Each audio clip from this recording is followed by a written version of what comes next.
Macroeconomics is an incredibly complex subject. Recessions affect an economy and its progress, and they can be detrimental to its population depending on how long they last.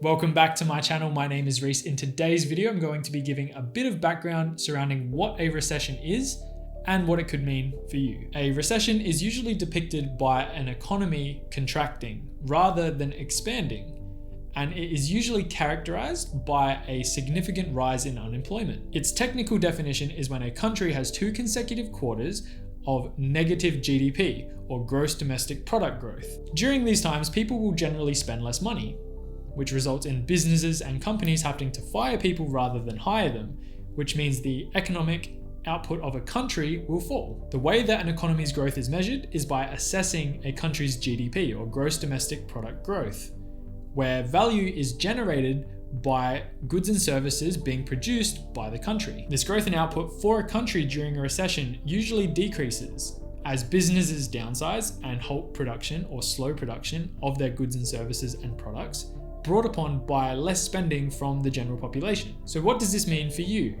Recessions can affect families and individuals in many different ways. The upfront effects can be things like people losing their jobs, people having to take pay cuts and continue working the same hours that they may have already been working. They may need to shuffle their mortgage around, potentially refinance, and the general rule of thumb will be most people will have to curb their spending. Unfortunately, if you find yourself out of work and looking for a job, you're now probably going to have to compete against a lot of other people who are now joining the out of work category who have skill sets and experience in the field that you're trying to obtain a job in. This can see certain industries have an influx or oversupply of workers, and this gives the employer the upper hand where they can offer jobs to people for less money than what they probably should be being paid. And unfortunately, most people, or a lot of people, are going to take those opportunities regardless of what the money that they're being offered is, because they need to put food on the plate. Therefore, they're going to take what they can get for that period of time.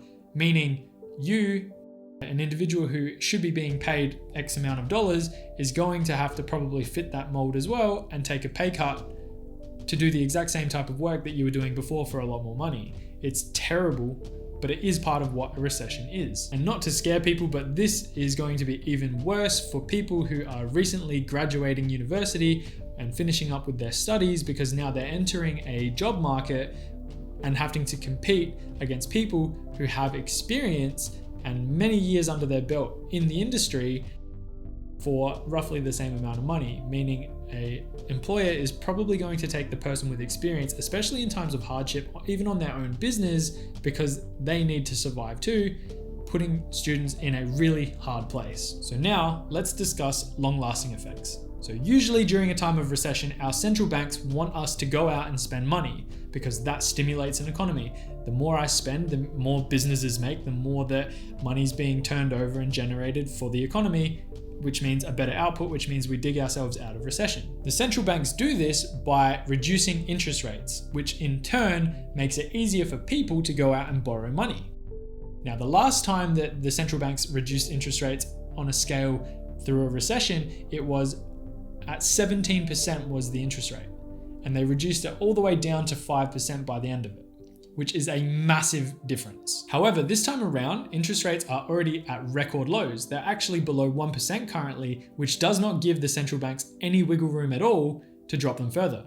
This indicates that interest rates will probably remain low for the foreseeable future, and they will do that to encourage spending and encourage borrowing money for the purpose of keeping the flow of money in motion. On top of that, if the central banks were to increase interest rates right now, it would put a lot of pressure on people who are already struggling, which would then open another whole can of worms, where if they had to pay more back on the loans that they are taking out, they would probably fail to make those repayments and ultimately start defaulting on those repayments, resulting in people having to sell homes and go bankrupt and things like that, which then leads to destabilization, and that's a whole nother discussion.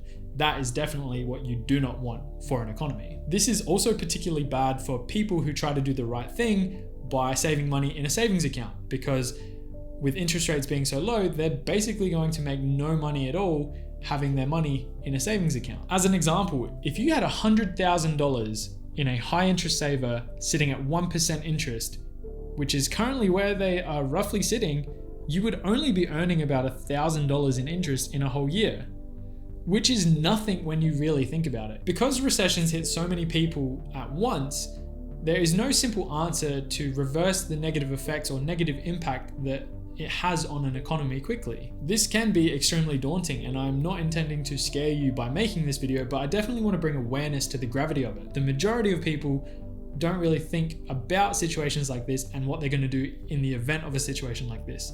This is why I make videos about things like saving an emergency fund for a rainy day. It is critical to you still being able to function during a time of economic downturn. Ultimately, everyone will be affected in different ways, and there's no, like I said, no simple answer to solving this problem, but you planning it ahead, even if it's a tiny bit of planning, it can go a long way in these times. I just wanted to throw this one liner in there, and it's if you're clever and you look ahead to the future as to what's happening around you, you may be able to capitalize on markets which would perform really well during these times, as the cause of a recession usually differs. In this instance, it was the pandemic, but that's a discussion for another video.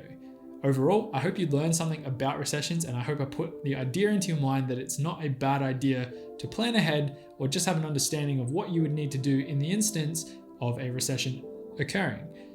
I hope that it was insightful, and I hope you did enjoy it. If you did, please consider liking and subscribing. Yeah, we'll go with it. Subscribing, and I will see you in the next one.